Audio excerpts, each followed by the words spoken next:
அனைவருக்கும் வணக்கம். Stock option Tamil channel மூலம் உங்களை சந்திப்பதில் மிக்க மகிழ்ச்சி அடைகிறேன். நான் உங்கள் சந்தோஷ். நான் செபில் பதிவு பங்கு ஆலோசனை கிடையாது. இது பயிற்சிக்கான வீடியோ. எந்த பரிந்துரையும் நாம் வழங்குவது இல்லை. ஒரு தமிழில் பொதுவாக சொல்கிற பேச்சை நீங்கள் கேள்விப்பட்டிருப்பீங்க. கொட்டு பெற்றாலும் மோதிர விரலில் கொட்டு பெற வேண்டும் அப்படிங்கிற மாதிரி.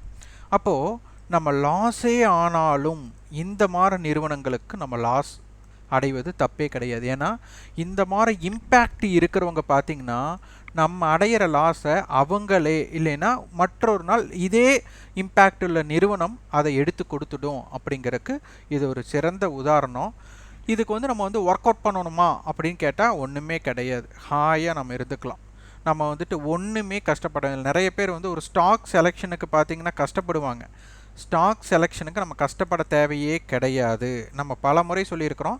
ஆனால் இதனுடைய தாக்கம் பலருக்கு புரியாது. ஏன்னா ஆபத்து இருக்குது. ஆபத்து இல்லாத ஒன்றும் இல்லை. இப்போ பார்த்திங்கன்னா இந்த Gnfc அப்படிங்கிற நிறுவனம் நம்மளுக்கு நியூஸ் பேஸ்டாக என்னன்னு நம்மளுக்கு தெரியாது. நியூஸ் பேஸ்டாக நம்மளுக்கு தெரியாது. வரைபடம் நம்மளுக்கு தேவையில்லை. முந்தின நாள் நம்ம ஒர்க் அவுட் பண்ண வேண்டிய ஹார்ட் ஒர்க் பண்ணக்கூடிய வாய்ப்பே இல்லை. வெறும் மார்க்கெட் டேட்டாவில் ப்ரீ ஓப்பன் மார்க்கெட் இன்றைக்கி யார் ஆரம்பத்திலே கலக்க போகிறா அப்படிங்கிறது தான். இதோட ஸ்ட்ராட்டஜி மட்டும் நீங்கள் தொடர்ச்சியாக ஒரு ஆய்வு செஞ்சுட்டு எடுத்துட்டிங்கன்னா இதனை பற்றி உங்களுக்கு புரிதல் வரலாம். இப்போ நிஃப்டி 50 அப்படிங்கிற இதில் பார்த்தீங்கன்னா இன்றைக்கி பாரதி ஏர்டெல், மாருதி, விப்ரோ, அதானி என்டர்பிரைசஸ் இதெல்லாம் பார்த்திங்கன்னா பெரிய தாக்கமெல்லாம் இல்லை, ஓரளவுக்கு தாக்கம் இருக்குது. இருந்தாலும் இது ஒரு ஆரம்பமே ஒரு அதிரடியாக நீங்கள் பார்த்ததுமே வியக்கம் வண்ணம் ஒரு ஆரம்பமா அப்படின்னு கேட்டால் இந்த நிறுவனங்கள் கிடையாது. நம்மளுக்கு தேவை என்ன அப்படின்னா ஆரம்பத்திலேயே கால் செல்லர் பயப்படணும் அல்லது புட் செல்லர் பயப்படணும். அப்போ இந்த செல்லர் பயப்படுறது எதன் அடிப்படையில்னா ஓப்பனுக்கு மேல் அல்லது கீழ் அப்படிங்கிற அடிப்படையில் தான் நம்ம இதனை பார்க்க வேண்டும். இது நிஃப்டி 50ல் ஆரம்பம் அமர்க்கலாம் அப்படிங்கிற மாதிரி நம்ம தொடர்ச்சியாக பார்த்துட்டே வரோம். அதில் இல்லை. இப்போது நிஃப்டி 50ல் ஒரு பெரிய அதிரடியான ஓப்பனிங் அப்படிங்கிறது இல்லை. அடுத்தது F&O சீரீஸில் பார்த்திங்கன்னா இன்றைக்கி ஆரம்பமே பார்த்திங்கன்னா ஒரு 4% அமர்க்கலமான ஓப்பனிங் அதிரடி. இப்போ 4% கேப் அப் ஆகிறாங்க. அப்போ இந்த இடத்துல நம்மளுக்கு என்னென்ன குறிப்புகள் தேவை அப்படிங்கிறத நம்ம பார்க்கணும். இந்த இடங்களில் பார்த்திங்கன்னா நம்மளுக்கு ஹிஸ்டாரிக்கல் டேட்டா பார்க்கணும். இருக்கிறதுலையே ஹையஸ்ட் ஹையா அப்படிங்கிறத பார்க்கணும். அப்போ இது பார்த்திங்கன்னா லோ 52 வீக் லோங்கிறது 484. இப்போது சமீபத்தில் ஒரு 20 நாள் அப்படிங்கிற இடத்துல எடுத்துட்டா, இது ஏப்ரல் 25லேருந்து ஏப்ரல் 6 வரை எடுத்துக்கிட்டா, இல்லை அதிகபட்சமாக நம்மளுக்கு கண்ணுக்கு தெரிகிறது பார்த்திங்கன்னா 553, 554 அந்த ரேஞ்சு தான். இன்றைக்கி ஆரம்பம் அப்படிங்கிறது அந்த தான்.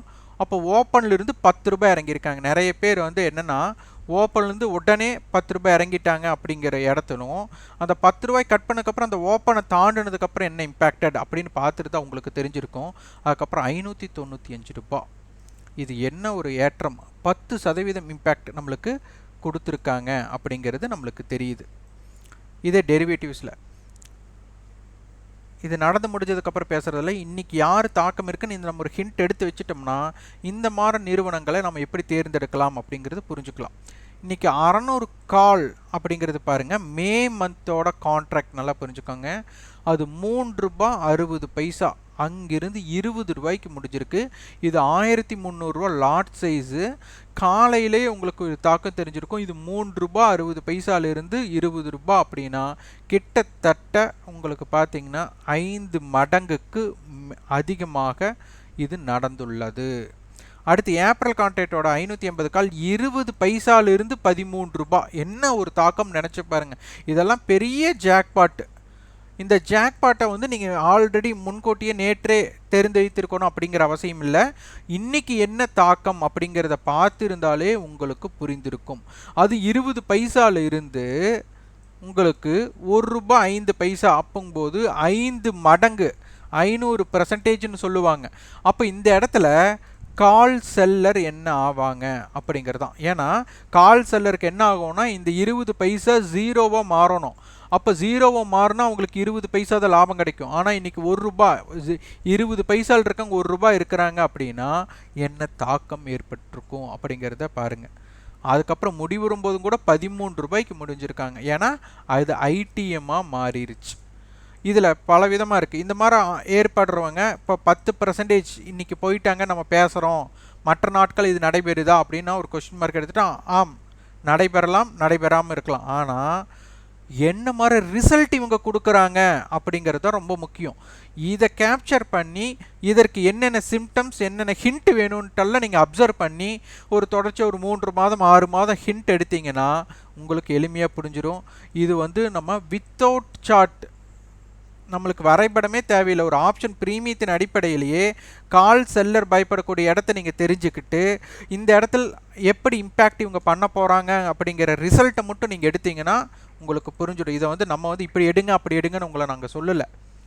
நீங்கள் எந்த மாதிரி நிறுவனங்களை தேர்ந்தெடுத்து வியாபாரம் செய்தால், அப்போது இன்றைக்கி முடிவுறும் போது பாருங்கள், இவங்க முடிஞ்சதுக்கப்புறம் கூட இவங்களுடைய தாக்கம் நம்மளுக்கு தெரியணும். காலையிலே ப்ரீ ஓப்பன்லேயே இவங்க கொடுத்துட்டாங்க, இவங்க தான் ஒரு கலக்க போகிறாங்க அப்படின்ட்டு. அப்போ அதை ஸ்டாண்ட் பண்ணுறாங்களா இல்லையா அப்படிங்கிறது சில குறிப்புகள் நீங்கள் பின்பற்றுறதில் இருக்குது. அப்போ இன்றைக்கி முடிவுறும் போதும் கூட அவங்க என்ன பண்ணியிருக்காங்கன்னா 10%, கிட்டத்தட்ட 11% ஏற்றத்தில் முடிஞ்சிருக்கிறாங்க. அப்போது இதில் வியாபாரம் செய்தவர்களுக்கு ஆப்ஷன் வியாபாரத்தில் என்ன இன்வெஸ்ட் பண்ணியிருந்தாலும் இன்றைக்கி பார்த்தீங்கன்னா இரட்டிப்புக்கு மேலே எளிமையாக ஆகிருக்கும். ரிஸ்க்குனால கண்டிப்பாக ரிஸ்க் இருக்க போகுது, ஏன்னா வாங்கினதுக்கப்புறம் விலை வீழ்ச்சி அடைஞ்சாலும் நம்மளுக்கு லாஸ் தான்.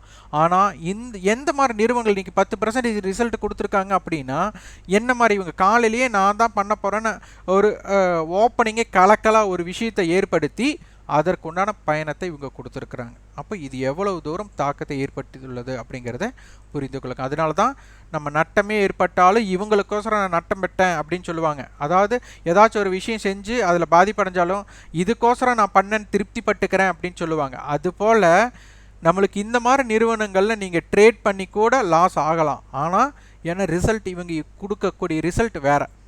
மற்ற நிறுவனங்களில் பார்த்தீங்கன்னா நீங்கள் ட்ரேட் பண்ணி லாஸும் கம்மியாக இருக்கலாம், ப்ராஃபிட்டும் கம்மியாக இருக்கலாம். அப்போ ஒரு அக்ரெசிவான ஒரு மொமெண்டம் அப்படிங்கிறது இந்த நிறுவனத்தில் தான் இருக்காங்க. அப்போ இன்றைக்கி முடிஞ்சதில் ஒரு வேல்யூம் பேஸ்டு என்ன யார் அப்படிங்கிறத நம்ம பார்க்க போகிறோம். ICC bank, HDFC bank, axis bank, state bank, Reliance, இது வந்து நிஃப்டியோட ஸ்டாக்ஸு. இதில் எதுவுமே பார்த்திங்கன்னா ஒரு வேல்யூம் அண்ட் ஜென்ரேட் இதில் ரெண்டுமே வரல. ஏன்னா இது வந்து நம்மளுக்கு நிஃப்டி நிஃப்டியில் இல்லாத ஸ்டாக்ஸ். அப்போ நம்ம எந்தெந்த நிறுவனங்கள் இந்த மாதிரி இப்போ நிஃப்டி ஸ்டாக்ஸ் நீங்கள் எடுத்துட்டிங்கன்னா ஒரு தொடர்ச்சியை பாருங்கள், 1% ஒரு நாள் 3% போகிறது ரொம்ப ரேர் கேஸ்டாக இருக்கும். ஆனால் F&O ஸ்டாக்ஸ் வந்து பார்த்திங்கன்னா ஏதாச்சும் ஒரு ஸ்டாக்ஸ் தினமும் ஒரு பார்த்திங்கன்னா 3% 5 to 10% இருக்கிறாங்க. அப்போ இந்த நிறுவனங்களில் நம்ம எப்படி தேர்ந்தெடுக்கலாம் அப்படிங்கிறது தான். அப்போ அக்ரெசிவ் இது பார்த்திங்கன்னா காலையிலேயே 9:15 to 9:30 ஒரு நல்ல ஒரு ரேலி கொடுத்துட்டாங்க இந்த ஸ்டாக்ஸ். அப்போது இதை நீங்கள் கிராஃப்லையும் கூட பார்த்துருக்கலாம், எப்படி வேணாலும் பாருங்கள். ஆனால் இந்த நிறுவனத்தை நீங்கள் தேர்ந்தெடுக்கக்கூடிய வாய்ப்பு இன்றைக்கி எதில் இருந்தது அப்படிங்கிற உங்களுக்கு இப்போ பார்த்தீங்கன்னா நிறைய பேர் இந்த ஸ்டாக்ஸை பார்த்துருக்க மாட்டீங்க. ஆனால் நம்மளோட சேனலை வந்து தொடர்ச்சியாக பார்த்துருக்கோங்க, எங்கெங்கெல்லாம் பார்க்கலாம் நம்ம சொல்லியிருக்கிறோம். அப்போது இந்த ஸ்டாக்ஸ் எவ்வளோ தூரம் இம்பேக்டட் அப்படிங்கிறத இதன் மூலம் நீங்கள் அறிந்து கொள்ளலாம். இது ரொம்ப ரொம்ப முக்கியம். சிலருக்கு வந்துட்டு முடிஞ்சதுக்கப்புறம் பேசுகிறது எளிது அப்படிங்கிற மாதிரி தோன்றலாம். ஆனால் நடக்கும்போது இந்த மாதிரி இருந்தால் அதை பண்ணியிருக்கலாமா அப்படிங்கிற விஷயத்தை யாரெல்லாம் தேர்ந்தெடுக்கலாம்ங்கிறதுக்கு தான் நம்ம கொடுத்துருக்குறோம். இதை பண்ணுங்கள், அந்த மாதிரி பண்ணுங்கள் அப்படிங்கிறதெல்லாம் நம்ம சொல்லலை. எப்படி இருந்தாலும் இந்த மாதிரி வாய்ப்பு இந்த மாதிரி நிறுவனங்களை தேர்ந்தெடுத்து அதை மட்டும் செலக்டடாக பாருங்கள் அப்படிங்கிறது தான் நம்ம சொல்லிகிட்டு இருக்கிறோம். உங்களோட ஸ்ட்ராட்டஜி அதுக்குள்ளே பண்ணிக்கோங்க. அப்போது இந்த மாதிரி நிறுவனங்களை தேர்ந்தெடுக்கும் போது நம்மளுக்கு ஒரு டெய்லியும் ஒரு தீபாவளி, டெய்லி ஒரு கொண்டாட்டம் அப்படிங்கிற மாதிரி ஒரு அதுவும் பார்த்திங்கன்னா ஃப்ரெஷ் ப்ரீமியத்திலேயே, ஃப்ரெஷ் ப்ரீமியம்ங்கிறது 9:15 ஒரு 10 மணிக்குள்ளே ஒரு ஃப்ரெஷ் ப்ரீமியம் சொல்லுவோம். அதுலேயே போதும், மற்ற நேரம் நீங்கள் வந்து சிஸ்டத்தை பார்க்கணுங்கிற ஒரு அவசியமே இல்லை. அப்போ இந்த மாதிரி ஒரு ஸ்ட்ராட்டஜி, ஃப்ரெஷ் ப்ரீமியம் ஸ்ட்ராட்டஜின்னு ஒன்று ட்ரேட் நீங்கள் எடுத்து பாருங்கள், ஸ்டாக் செலெக்ஷன்ஸ் பண்ணி பாருங்கள். உங்களுக்கு ரொம்ப ரொம்ப மார்க்கெட்டே ரொம்ப எளிமையாக இருக்கும், பயம் இருக்காது. அப்போ இது எந்த மாதிரி ஸ்கிரிப்ட் வந்து தாக்கத்தை ஏற்படுத்துகிறதோ அந்த நிறுவனங்களை தேர்ந்தெடுக்கக்கூடிய வாய்ப்பை பாருங்கள். இந்த வீடியோ உங்களுக்கு பயனுள்ளதாக இருந்தால் லைக் பண்ணுங்கள், ஷேர் பண்ணுங்கள், சப்ஸ்கிரைப் பண்ணுங்கள். கண்டிப்பாக உங்களோட ஃபீட்பேக்கை கமெண்ட் பாக்ஸில் பதிவு பண்ணுங்கள். நன்றி, வணக்கம்.